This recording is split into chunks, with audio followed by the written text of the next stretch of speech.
خير الورى صاحب قاب قوسين أو أدنى أحمد المجتبى محمدا المصطفى وعلى آله وأصحابه الذين أولو الدرجات العلى الذين هم كالنجوم في السماء الابتداء والاقتداء. أما بعد فقد قال الله تبارك وتعالى في القرآن المجيد والفرقان الحميد. فأعوذ بالله من الشيطان الرجيم. بسم الله الرحمن الرحيم. إن أول بيت وضع للناس للذي ببكة مباركا وهدى للعالمين فيه آيات بينات مقام إبراهيم ومن دخله كان آمنا ولله على الناس حج البيت من استطاع إليه سبيلا ومن كفر فإن الله غني عن العالمين. فقال النبي صلى الله عليه وسلم يا أيها الناس قد فرض عليكم الحج فحجوا. وقال النبي صلى الله عليه وسلم العمرة إلى العمرة فكفارة لما بينهما والحج المبرور ليس له جزاء إلى الجنة. صدق الله مولانا العظيم وصدق رسوله النبي الأمي الكريم ونحن على ذلك لمن الشاهدين والشاكرين والحمد لله رب العالمين. إن الله وملائكته يصلون على النبي يا أيها الذين آمنوا صلوا عليه وسلموا تسليما.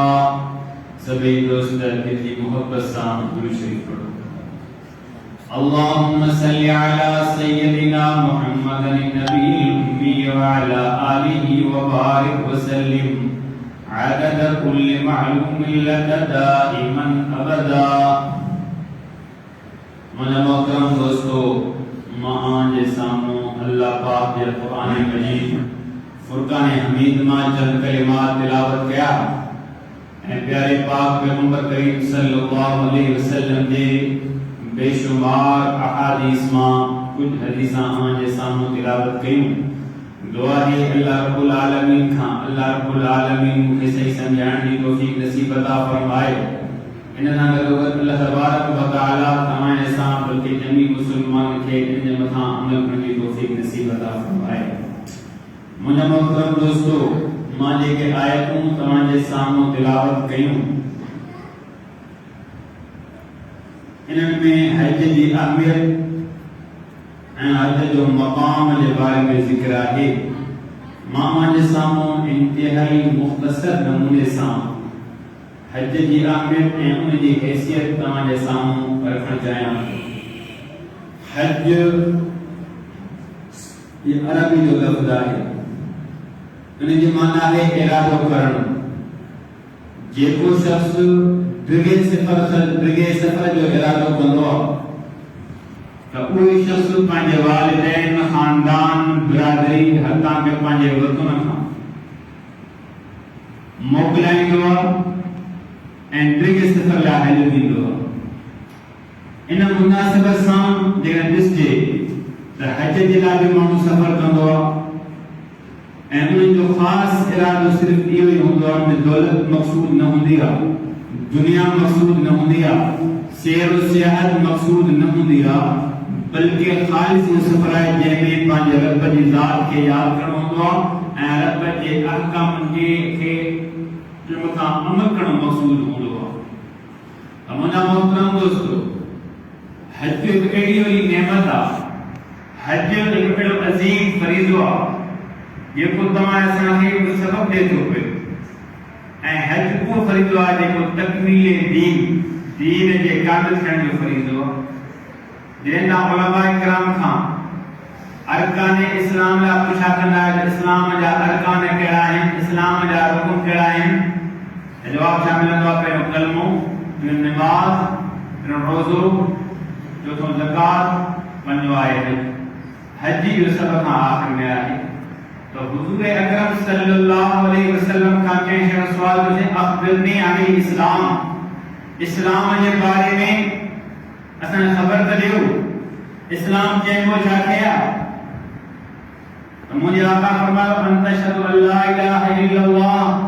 व अन्न मुहम्मदर रसूलुल्लाह व तुक़ीमुस सलात व तुअतिज़ ज़कात व तसूमु रमज़ान व तहज्जुल बैत अन इस्तता इलैहि सबीला। मुंहिंजे आका पैगंबर करीम सल्लल्लाहु अलैहि वसल्लम फरमायो इस्लाम इन जो नालो आहे तमां रब खे वहदहु ला शरीक मञियो, पंहिंजी पेशानी रब जे आॻु झुकायो। ॿिए नंबर जे अंदर व अन्न मुहम्मद रसूलुल्लाह, यानी अल्लाह जे रसूल खे आखिरी रसूल करे तस्लीम कयो ऐं व तुक़ीमुस सलात, नमाज खे कायम कयो, व तुअतिज़ ज़कात, ज़कात खे अदा कयो, व तसूमु रमज़ान, रमज़ान जा रोज़ा रखो। आखिर में फरमाया तहज्जुल बैत अन इस्तता इलैहि सबीला, जेके तव्हांखे ताक़त आहे, कुवत आहे, सफ़र जो जेको आहे तव्हांखे ख़र्च आहे त हाणे तव्हां हज कयो। इन अरकाने इस्लाम में मुंहिंजे आका हज खे आखिर जे अंदर रखियो ऐं नमाज, रोज़े, ज़कात खे अव्वल में रखियो। तो मुंहिंजा मोहतरम दोस्तों, अहिड़े नमूने सां हज जो पूरो मुंहिंजे आका पैगंबर करीम सल्लल्लाहु अलैहि वसल्लम ते जॾहिं आखिरी हज हो मुंहिंजे आका जो हुजूर अकरम सल्लल्लाहु अलैहि वसल्लम ते इहा आयत जेका नाज़िल थी अल यौम अकमलतु लकुम दीनकुम व अतममतु अलैकुम निअमती व रज़ीतु लकुमुल इस्लाम दीना। ऐ महबूबा, तू पंहिंजे दोस्तन खे ॿुधा, तू पंहिंजे उम्मत खे ॿुधा, तू पंहिंजे यारनि खे ॿुधाए अल यौम अकमलतु लकुम, अॼु तुंहिंजे मथां दीन कामिल थी चुको आहे, व अतममतु अलैकुम निअमती, मुंहिंजूं नेमतूं अव्हां जे मथां मुकम्मल थी चुकियूं, व रज़ीतु लकुमुल इस्लाम दीना, तव्हां असां इन दीन इस्लाम खे पसंदि कयोसीं, तव्हां असां इन इस्लाम खे चूंडियोसीं। त मुंहिंजा मोहतरम दोस्तों, त यानी अरकान जे अंदर सब खां आखिर में जेको आहे हज खे मुंहिंजे आका रखियो। त हज जी इबादत छा खे चइबो आहे? अरकाने मखसूसा, यानी मखसूस कम ऐं मखसूस तिहारनि जे अंदर मखसूस जगह ते अदा कई वञे, उनखे चइबो आहे हज। मुंहिंजा मोहतरम दोस्तों, हाणे तव्हां सां ॾिसो अरकाने इस्लाम जे अंदर सब खां पहिरियों अक़ीदो आहे। अक़ीदो इंसान सब खां इहो रखंदो अल्लाह खे अकेलो मञींदो, पंहिंजी पेशानी रब जे आॻु झुकाईंदो ऐं पाक पैगंबर करीम सल्लल्लाहु अलैहि वसल्लम खे आखिरी नबी करे मञींदो। उन खां बाद जे अंदर नमाज आहे। हाणे ये नमाज जो हुकुम छा आहे? घर जे अंदर भी नमाज पढ़े, सफर में भी नमाज पढ़े, गाने में वेही करे नमाज पढ़े, जे ओले में भी नमाज पढ़े, मगरिब में नमाज पढ़े, दक्षिण जे तरफ भी नमाज पढ़े, उत्तर जे तरफ भी नमाज के कायम कंदो। मुंहिंजा मोहतरम दोस्तों, जेकॾहिं जहाज जे अंदर आहे तॾहिं बि नमाज पढ़ंदो, रेल जे अंदर आहे तॾहिं बि नमाज पढ़ंदो, जेकॾहिं ॿी जगह नाहे त मस्जिद जे तरफ जेकॾहिं नमाज नाहे त सिर्फ़ पाक जगह आहे, उन पाक जगह ते कपिड़ो विछा करे नमाज पढ़े, नमाज कान थी। त नमाज मुस्लमान तुंहिंजे मथां हर हाल में लाज़िम आहे, तोखे नमाज पढ़णी आहे। हाणे जेकॾहिं तुंहिंजे जिस्म में ताक़त ऐं कुवत नाहे त ॿी नमाज नथो पढ़ी सघे, वेही पढ़, वेही नथो पढ़ी सघे त सुम्ही पढ़, सुम्ही नथो पढ़े त इशारनि सां पढ़। ॿिए नंबर जे अंदर छा आहे?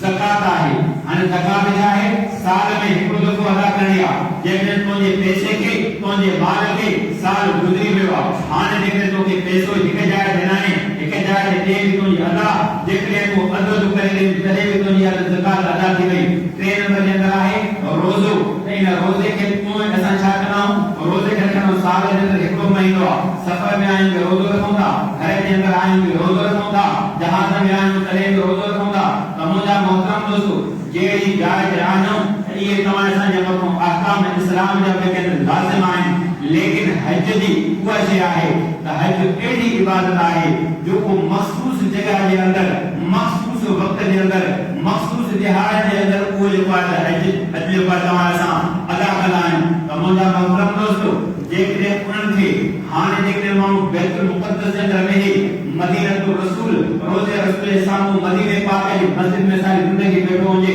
साकत उन जो हज कोन अदा थींदो ऐं बैतुल्लाह जा ते चाहे सारी जिंदगी जे कंदे जेकॾहिं उन तिहार जे अंदर जेको हज जे आकाम में हज जे ॼाण में न के हज अदा न थियो तमन्ना मोहतरम दोस्तों मां अर्ज़ पे कयो अल्लाह तबारक व तआला हज जा मखसूस तिहार रखा है ए मखसूस अहकाम है मखसूस वक्ता हाने ये समझो अल्लाह तबारक व तआला नमाज ला या पाबंदी कोन कई रोजे ला या पाबंदी कोन कई ज़कात ला या पाबंदी कोन कई हज ला या रब से पाबंदी बनाई इन मखसूस वक्त के अंदर मखसूस जगह के अंदर ए मखसूस अहकाम कंदो तमाम जो हज अदा थींदो तमाम मोहतरम दोस्तों जो जेके भी इबादतूं आहिनि अल्लाह रब्बुल आलमीन पहिरियों हुकुम फरमायो त हिन इबादतुनि खे तव्हां कायम कयो वो अल्लाह जे रसूल दुनिया के अंदर उन अहकाम के ते जिंदगी में अपनाए दिखायो तो मुझे मोहतरम दोस्तों एड़े नमूने सा मुझे आका पैगंबर करीम सल्लल्लाहु अलैहि वसल्लम फरमायो हाने तमाम नमाज कायम कयो जेकरे नमाज जो वक्त निकरियो तो बाद में तमाम कज़ा करे सको था पिया एड़े नमूने सा रोज़ो जेकरे रोज़ो रमजान जे महीने जे कज़ा थी वियो शवाल में रखी सको था जुल्काद में रखी सको था मुहर्रम में रखी सको था मेरे त्योहार में रखी सको था ज़कात लिया है लेकिन ही को वाहिद जो वाला वो हज लिया है जो मखसूस दिहाड़े के अलावा ॿी दिहाड़े जे अंदर इहो बंद न थी तमन्ना मोहतरम दोस्तों इहो सारी जिंदगी जे अंदर छाए हिकु दफ़ो मुसलमान जे मथां फर्ज़ आहे पर मुंहिंजा मोहतरम दोस्तों मां खे ॿुधायां त यानी इन जा एॾा अहकाम मुझे बारे में अल्लाह तबारक व तआला एडी पाबंदी छो रखी रब ने एडा सख्त का हुक्म छो फरमाया इन जे करे नमाज में एडी पाबंदी कोन रोजे में एडी पाबंदी कोन ज़कात में एडी पाबंदी कोन यानी बेड़े वक्त ता पढ़ी सको था पिया लेकिन हिन में उहा है त यानी हज जा मखसूस दिहाड़े जे अंदर मखसूस वक्त जे अंदर तव्हां हज जे अहकाम खे अदा कयो मां खे ॿुधायो कि पहिरियां नमाज रोज़ो ज़कात रब जो हुक्म आयो बाद में इताअत फरमा बरदारी करी बाद में जो अमल के जो इबादत के जो अपनाया गयो हज उहा इबादत है जो अल्लाह जे प्यारन मानन पे उनके अदा कयो बाद में रब जो हुक्म आयो ये अदम रब के एडी बड़ी में रब हर पीर मौसर कुतुब वली नबी जे मथा मुकुर करे छयो त हाने इन अदम के अमा के करवा इन अदम जो नालो हज है मुझा मोहतरम दोस्तों अल्लाह तबारक व तआला तवाने असा सब मुसलमान के या हज जी साथ अदा कंदो त मुझा मोहतरम दोस्तों यो हज पंहिंजे रब पंहिंजे महबूब जे बंदन जे अदाम जो पालन नालो हाने जेको को शख्स इन जो अदाम के अपनाइदो या रब उनके मुकर्रर कयो तीअं जेको कानून इन हज जे पूरे अहकाम के सही नमूने सां अपनाइदो रब उनके पंहिंजो महबूब बणाए त मुझा मोहतरम दोस्तों तव्हां ॾिसो सब खां पहिरियों हज़रत इब्राहिम अलैहिस्सलाम पूरे काबे की तामीर कई ऐं तामीर करण खां बाद में हज़रत इब्राहिम अलैहिस्सलाम उन बैतुल्लाह जा गिलाफ खे चिमड़ी करे रब खां दुआ घुरी मुंहिंजा रब हिन घर खे तयार मां कयो अथमि तुंहिंजे हुक्म जे मुताबिक़ कयो अथमि मुंहिंजा रब हिन घर खे आबाद कौल पूरा कम आहे अल्लाह तबारक व तआला फरमायो ऐं जेको आहे इब्राहिम इन घर के त्याग तू कयो हाने ऐलान तू कर हाने हज़रत इब्राहिम अलैहिस्सलाम जने के पास ऐलान करे तो अल्लाह फरमायो ऐलान व अज़न बिन्नास फिल हज हाने बैतुल्लाह जे त्याग थियो मुकम्मल थी गयो हाने इब्राहिम अलैहिस्सलाम दुआ करे तो रब के अर्ज़ के मुंहिंजा रब इन मुंहिंजे आवाज खे केर ॿुधंदो रब फरमायो ऐ इब्राहिम इन ज़बान सां ऐलान करण तुंहिंजो कम पूरी कायनात जे कुंड पुछ में आवाज पहुंचाइण मां अल्लाह रब्बुल आलमीन जो कम लेकिन सिर्फ आवाज ना जेके आलम अरवाह जे अंदर एकड़ा को दुनिया जे अंदर आया एकड़ा मां जे पेट जे अंदर आहिनि एकड़ा बाद में अचण वारा आहिनि ता क़यामत ताईं जेके अचण वारा रूह आहिनि हाणे जर्जन रूहन तुंहिंजे आवाज खे ॿुधो लॾे के चई चाहे उन्हनि पैसो आहे न आहे सफ़र जा पैसा आहिनि या न आहिनि मां रब खे तौफ़ीक़ इहा ॾींदुमि जो मुंहिंजे बैतुल्लाह जो दीदार बि कंदा जो तवाफ़ बि कंदा हज जा अहकाम मुंहिंजा मोहतरम दोस्तों तव्हां अर्ज़ पे कयो त ही हज नालो छा आहे हज नालो अल्लाह जे महबूब बारन जे अदाम वफाउन ऐं दुआउन ऐं रब जे अताउन ऐं मेहरबानन जो नालो हज आहे हज़रत बीबी हाजरा अल्लाह जी नेक बानी आहे जॾहिं ॾिसो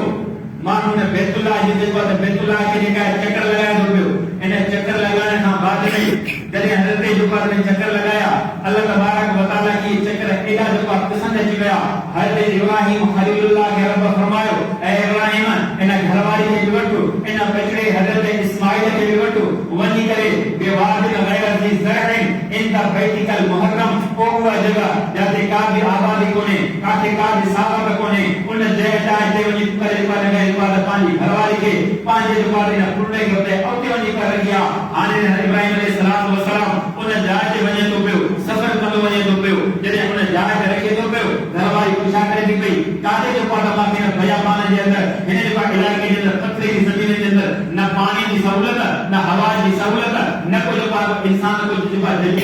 पर दुआ है जेको असा जी साथ संभाले अल्लाह हमारे इब्राहिम तो के गालाने की जरूरत ना है तो के गालाने की हिम्मत ना है हज़रत इब्राहिम गालाने को घरवारी बार पूछे थी पई आखिरकार पूछा कर हम बाद में घरवारी के जवाब आखिर अल्लाह जे नबी की घरवारी इच्छा तो रब जो हुक्म जहा उन सा हक करे तो के रब जो हुक्म की वाई न जगह दे तो वो रब असा के काफी है ने तुनी असा के जरूरत कोनी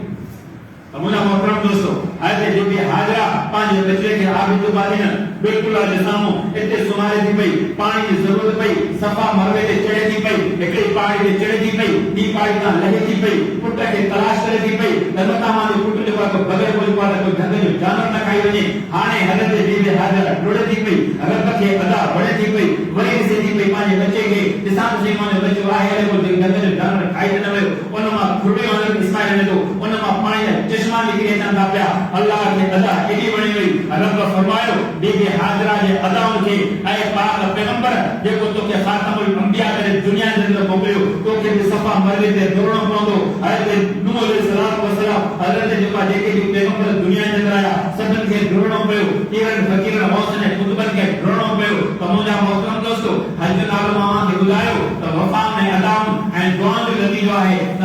तो मुजा मोहतरम दोस्तों अल्लाह के एडी गालिया पसंद अची वई तो अल्लाह तबारक व तआला ता क़यामत ताईं इंसान ज़ात जेके मुसलमान ईमान वाला उनजे मथा हज के लाज़िम करे मुजा मोहतरम दोस्तों मामा के बुधायो हज नालो वफान जो अदान जो ऐं जेको दुआ जो मुंहिंजे आका पैगंबर करीम सल्लल्लाहु अलैहि वसल्लम इन जेको बैतुल्लाह जे अंदर जेको आहे दुआ हुयूं लाजपत जे जलाल के टिपी करे दुआ हुयूं ऐं जेको बैतुल्लाह जे जेको तवाफ में जेको चक्कर लगे लगे मुंहिंजे आका दुआ हुयूं हजरे असद के बोसो दे करे मुंहिंजे आका दुआ हुयूं त याने सफा मरवे जे पहाड़ ते माण्हू चढ़े तो लहे तो उते दुआ पढ़े तो पियो मिना जे अंदर पहुचे तो उते दुआ आहे अरफा जे मैदान में पहुचे तो उते दुआ आहे त याने ये सारे इन मकामन ते घुमण लाण सा जो बचाए दुआ है यो हज नालो दुआ है हमारा मोहतरम दोस्तों अल्लाह तबारक व तआला इन हज के अदाउन वफाउन ऐं दुआउन ऐं पाक पैगंबर करीम सल्लल्लाहु अलैहि वसल्लम के अदाउन जो नालो हज आहे हमारा मोहतरम दोस्तों मुझे आका पैगंबर करीम सच्चो सल्लल्लाहु अलैहि वसल्लम हां के साहब सवाल कियो साईं अय्युल हज अफजल सब खां वधीक अफजल हज कहिड़ो आहे अक्सर माण्हू सवाल कंदा आहिनि साईं माण्हू हाजी उम्रे ते वञनि था हज करण वञनि था सब खां अफजल कहिड़ो आहे काश जो मुसलमान कलमे वारा या पाक पैगंबर जी हदीस ते अमल कनि था सोचने समझनि हा भई हज जो आकाम छा आहे इंसान जी जिंदगी में जेको तब्दीली अची वञे हा ऐं इंसान सम्झे हा असां दुनिया जे अंदर छो आया आहियूं मुझे आका पैगंबर करीम सल्लल्लाहु अलैहि वसल्लम साहब के फरमायो सवाल तू कयो हज छांजो नालो आ तो मुझे आका फरमायो त हज अफजल हुआ फरमाए अल हज व तज हज बिन शय जो नालो एक हज दियो थव रब जा गिड़गिड़ाए पियो अखिन मां पानी हारियो इए बा परेशान हालो जे माण्हू पंहिंजे अबे खां जुदा थी वेंदो आहे अम्मा खां जुदा थी वेंदो आहे या उन खां का वरी दिल रसद थी वई खस थी वई माण्हू परेशान हाल हूंदो आहे ॾिसो त इब्राहिम अलैहिस्सलाम ते केॾियूं अल्लाह इम्तिहानात ऐं आज़माइशूं ॾिनियूं हज़रत इब्राहिम अलैहिस्सलाम खे हुकुम हो त पंहिंजी घरवारी पंहिंजे बचे खे हिन जॻह ते छॾे आ हज़रत इब्राहिम पंहिंजी घरवारी पंहिंजे बचे खे छॾी वञे थो पियो तूं असां दुनिया जे अंदर कमायूं था इन घरवारी ऐं बचनि जे करे कमायूं था पिया लेकिन रब जो हुकुम हो ऐं इब्राहिम पंहिंजे घरवारी खे पंहिंजे बचे खे इन मुंहिंजी जॻह ते छॾे करे तूं हलियो वञ तोखे पोइते निहारण जी बि इजाज़त न आहे हज़रत इब्राहिम इन हुकुम खे अखियुनि ते रखी करे अॻिते वधे थो पियो त मुंहिंजा मोहतरम दोस्तो हज़रत इब्राहिम जे मथां इहे इम्तिहान आज़माइशन जा पहाड़ आया पर इब्राहिम अलैहिस्सलाम अल्लाह जे हुकुमनि खे पंहिंजे अखियुनि ते रखी करे क़बूल कयो त मुंहिंजा मोहतरम दोस्तो टे नंबर जे अंदर हज़रत बीबी हाजरा जे मथां इम्तिहान इहा आया त मुंहिंजो जेको ज़िंदगी जो सफ़र वारो साथी हो उहो जुदा थी वियो हिकिड़ो बचियो आहे केर बि कोन्हे हाणे उहो पथरी ज़मीन ते पियो आहे हज़रत बीबी हाजरा सफ़ा ऐं मरवा ते रोड़े थी पई पेरे उखाड़े आहे केरनि मां जेको मुंहिंजा कतरा वहनि था पिया इहो मंज़र आहे त मुंहिंजा रब मुंहिंजो बचो आहे रे पोइ मुझे आका छा फरमायो हल नालो किड़किड़ाइण जो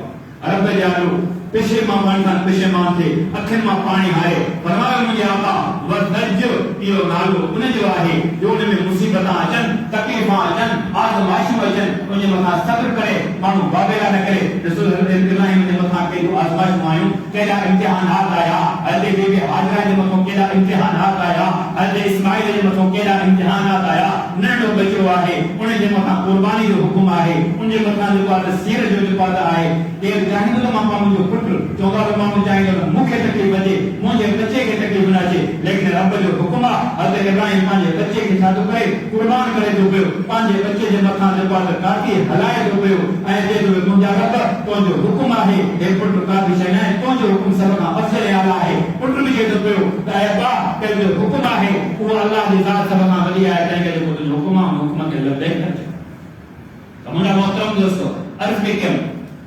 हज नालो इन जो आहे टे नंबर जे अंदर इंसान खाली हज ते वेंदो आहे तव्हां ॾिसंदा अमीर हुजे गरीब हुजे कपड़ा लाए फकीराना लिबास पाए कफन वाला कपड़ा पाए वो चवंदो लब्बैक अल्लाहुम्मा लब्बैक ला शरीक लक लब्बैक ओ मुंहिंजा रब मां हाज़िर आहे अबो छड़िया माए अम्मा छड़िया माए बतुन छड़िया माए हर शइ छड़िया माए तू ॾिसंदे गरम जो पर बिस्तर ते सुम्हंदो हुम एसिन में सुम्हंदो हर शइ छड़े करे रब पेरे उगाड़ो मथे उगाड़ो हे कफन वाला कपड़ा पाए तो जे दरवाजे ते पहुतो हां हाणे उगानो जवाब ॾिनो लब्बैक अल्लाहुम्मा लब्बैक एक कफन वाला टुकड़ा पाए तो जे दर ते हाज़िर हां त मुंहिंजा मोहतरम दोस्तो हाणे हिते जेको उगानो पंहिंजे रब जी जेका तारीफ़ करे थो पियो रब जा हमद बयान करे थो पियो अल्लाह मां हाज़िर आहियां मुंहिंजा मोहतरम दोस्तो हाणे अल्लाह हज़रत मौलाना ज़करिया रहमतुल्लाह अलैह जेको तबलीग जो बानी हो तबलीग जमात जो बानी हो जंहिं जमात खे मुरतब जमात खे मुनज़्ज़म कयो त अल्लाह जी दावत न माण्हू भेजो अल्लाह जे दरवाज़े ते अचनि त मुंहिंजा मोहतरम दोस्तो उहो फरमाए थो पियो जेको हज आहे इहो हज सिर्फ़ इबादत न आहे इहो क़यामत जो मंज़र पेश करे थो पियो ऐं महबूब ऐं आशिक़ खे पाण में मिलाए थो पियो त मुंहिंजा मोहतरम दोस्तो तव्हां असां ॾिसूं था पिया जॾहिं इंसान दुनिया जे अंदरि फोत थी वियो आहे उनखे छा कराइणो वेंदो आहे पहिरीं उनखे कपिड़ा लथाइणा आहिनि पोइ उनखे जेको कपिड़ा कफन वारा पाराए वेंदा आहिनि पोइ उनखे अतरु छिड़कियो वेंदो आहे पोइ अतर खां बाद में उनखे छा कयो वेंदो आहे त याने उनखे खट ते सुम्हारे वेंदो आहे पोइ जेको ऐलान कयो वेंदो आहे पोइ उनजो जेको आहे माण्हू चहिरो ॾिसंदा आहिनि पोइ उनजो मुंहुं ॾिसंदा आहिनि त मुंहिंजा मोहतरम दोस्तो अहिड़े नमूने सां हाणे जेको हाजी हज ते वञे थो कपिड़ा लाहे थो पियो कफन वारा कपिड़ा पाए थो पियो दोस्त क़रीब मिट माइट सां मिलनि था पिया त हाणे इंसान माशर जे मैदान में रब जे साम्हूं बीहणो पवंदो त मुंहिंजा मोहतरम दोस्तो इहो ई मंज़र जेको आहे अरफा जो मैदान आहे अरफा जे मैदान ते अमीर गरीब सभु बीठा आहिनि सभिनी खे लिबास हिकु जहिड़ा सभिनी खे जुती हिकु जहिड़ी सभई मथे उगाड़ा रब जे साम्हूं बीठा आहिनि त मुंहिंजा मोहतरम दोस्तो ॿिए नंबर जे अंदरि तव्हां असां मयत जी खट खणंदा आहियूं उन सां अज़ीज़ क़रीब मिट माइट दोस्त अहबाब सभु गॾु हूंदा आहिनि पोइ जॾहिं क़बर ते जेको पहुचंदा आहिनि सभु वापसि थींदा आहिनि क़बर में माण्हू लाहींदा आहिनि पोइ उन मां मुनकर नकीर न सवाल कंदा आहिनि तुंहिंजो रब केरु तुंहिंजो नबी केरु तुंहिंजो इस्लाम में दीन कहिड़ो आहे त मुंहिंजा मोहतरम दोस्तो हाजी बि ईअं ई सम्झो तव्हां असां खां मोकिलाए अथऊं के दोस्त हिते कराची में हाणे जॾहिं उहो जेको आहे एयरपोर्ट जे अंदरि वञे थो पियो हाणे बक़ाइद खे बंदिश आहे अंदरि केरु बि न अचे हाणे उहो माण्हू अचे जेको हाजी हज ते अचे थो पियो जे मुनकर नकीर न सवाल कंदा आहिनि हाणे उहो जेको आहे एयरपोर्ट वारा जहाज वारनि सवाल कंदा आहिनि तुंहिंजी पासपोर्ट कहिड़ी आहे पंहिंजा सारा जेको आहे ब्रीकेस असांखे जेको आहे चेक कराए सारा जे चेक कराए वेंदा आहिनि सारी इहा जेकी आहे तरतीब छा आहे इहा क़यामत ऐं क़बर वारी आहे त मुंहिंजा मोहतरम दोस्तो तव्हां असांखे जेको आहे अज़म कयूं तव्हां असां ॾिसूं त हज सिर्फ़ु इबादत न इहा ज़िंदगी जी तब्दीली जो जेको हज नालो आहे त मुंहिंजा मोहतरम दोस्तो हाणे जॾहिं इंसान अरफा जे मैदान जे मदद जे साम्हूं बीहे थो पियो उन मैदान जे साम्हूं हाणे इंसान उन मैदान ते बीठो आहे ईअं सम्झे त हे क़यामत जो ॾियारो आहे सभु माण्हू जी हिते गॾु आहिनि कीअं क़यामत जे ॾियारे तव्हां असांजे मंज़र जे अंदरि तव्हां असांखे बीहणो पवंदो त मुंहिंजा ये बड़ी तां की इबादत बुधाई हाने जने वो शख्स हाने जने जहाज ते चढ़े तो पियो जहाज में लगे तो पियो छाजे तो लब्बैक अल्लाहुम्मा लब्बैक ला शरीक लक लब्बैक इन्नल हम्द व निअमत लक वल मुल्क ला शरीक लक रब जा हमद बयान करे रहे तो रब जो तकबीरा बयान करे तो पियो मुझे आका फरमायो जने मानो यो तकबीर चले तो पियो त हाने वो जो बात वण के नबी तकबीर चलन था वण जा पन्न भी तकबीर चलन था जे जमीन ते कदम रखे तो वो जमीन भी उन जी शायदी दे दी पई हाने जने बैतुल्लाह दे सामने अचे तो पियो रब जो हुक्म आ जने जो बात पाम जो बात जे क़यामत जे दिहाड़ो मंदो नसा नसी कदो पांजे गुनाह में खुलल हुंदो जने रब जी जात के ॾिसंदा त माण्हू रब जे खौफ में सारा जो बात ख़ामोश थी वेंदा कंहिंखे ॻाल्हाइण जी ज़रूरत ऐं हिम्मत न हूंदी हाणे ईअं ई मानो जॾहिं बैतुल्लाह जे साम्हूं अचे थो पियो जॾहिं बैतुल्लाह जे इबादत सां दीदार थिए थो हाणे तलबिया बंदि थी विया हाणे मुंहिंजे आका फरमायो बाना जेकी दुआ घुरी थी घुर रब तुंहिंजी दुआ क़बूल कंदो को कंहिंजो घरवारी लाइ दुआ घुरे थो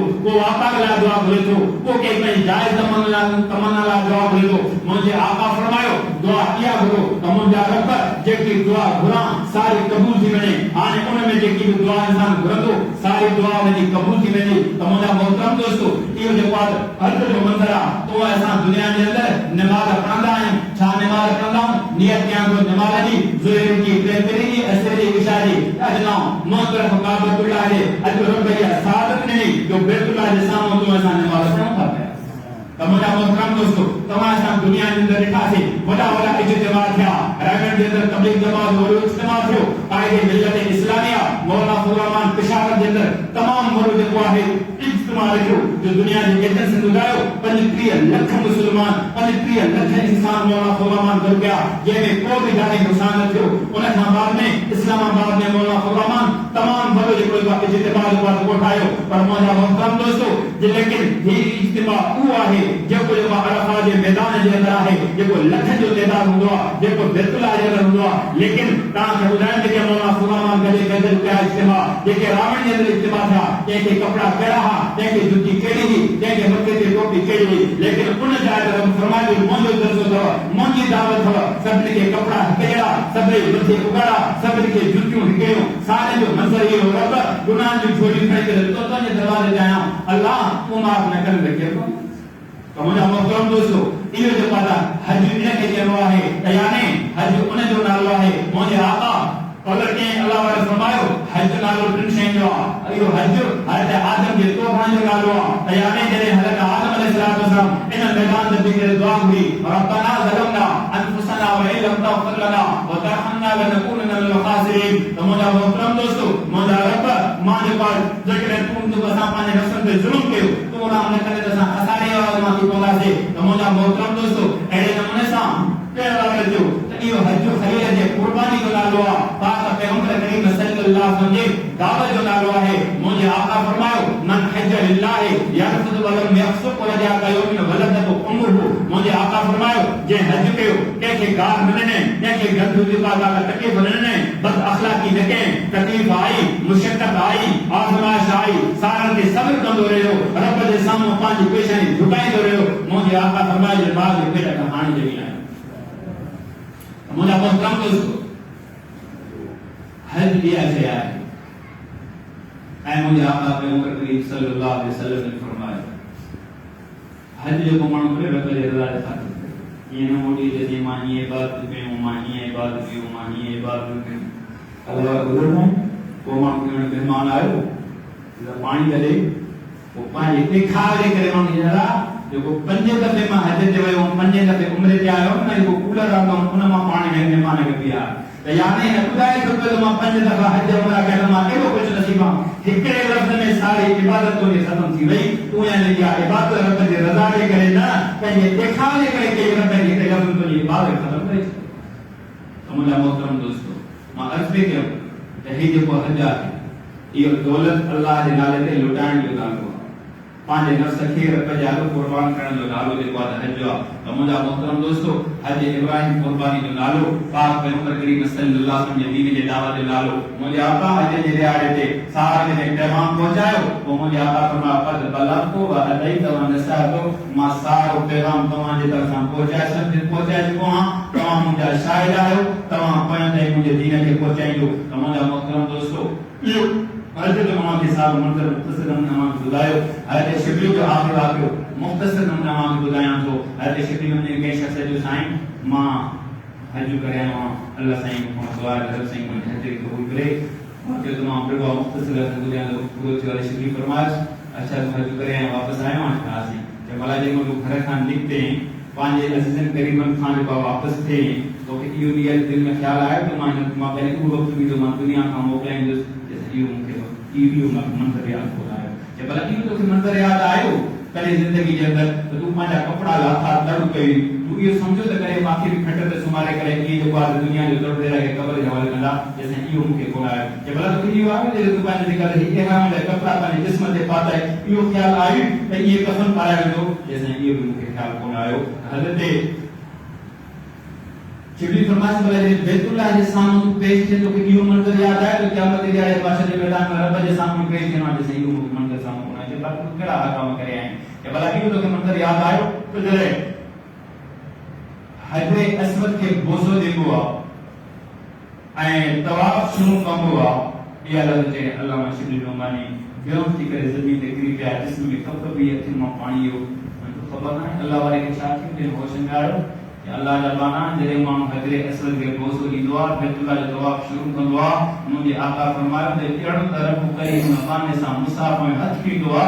का केड़ी आयत हज करे केड़ा आका मगा करे मुझे अखिल में पानी हो जब लगिया से तो नजर आई तो मकाम इब्राहिम में मेमार के बाद जमीन पड़े था जब वो यो नजर आई तो इब्राहिम में किने जाते शुक्राने ने करे आरोपन के पूर्व में मकाम ने लो जैसे इंडिया से में कौन है तो साहब मंदिर बुझा हजरत इब्राहिम ने शुक्र करना के बाकी तुम छा करे आए तो हज नालो सिर्फ सयाहत जो नाहे व्यापार जो नालो नाहे हज नालो आहे इबादत जो अताउम जो वफाउम जो अदाउम जो ऐं रब जे अताउम जो एकड़ा दोस्त मोटी ना है तो हाने ॾिसो तुंहिंजी ज़िंदगी में तब्दीली आहे या न जेका मोटी आहे सा को व्याज आहे सा की रिश्वत आहे सा की ज़ना आहे सा को जेको सागो कम आहे समझ तुंहिंजो हज कबूल कोन थियो हज उन जो नालो मोटी तुंहिंजी ज़िंदगी में तब्दीली अची वञे तूं गुनाहगार आहीं सब गुनाहगार हो रब फरमाए तो भलो गुनाहगार हुआ जेको पंहिंजे गुनाह ते पेशमान थी करे तौबा थी करे वरी गुनाह खां जेको मोटी अचे त मां जे पेट काने ॼमी आयो ये न बैतुल्लाह ते वञी करे माण्हू तव्हां ॿुधाइण कुझु तालब में अॻ में कि अल्लाह वाले फरमायो रब पंहिंजे जेको बैतुल्लाह जा दरवाजा बंदि कराए छॾिया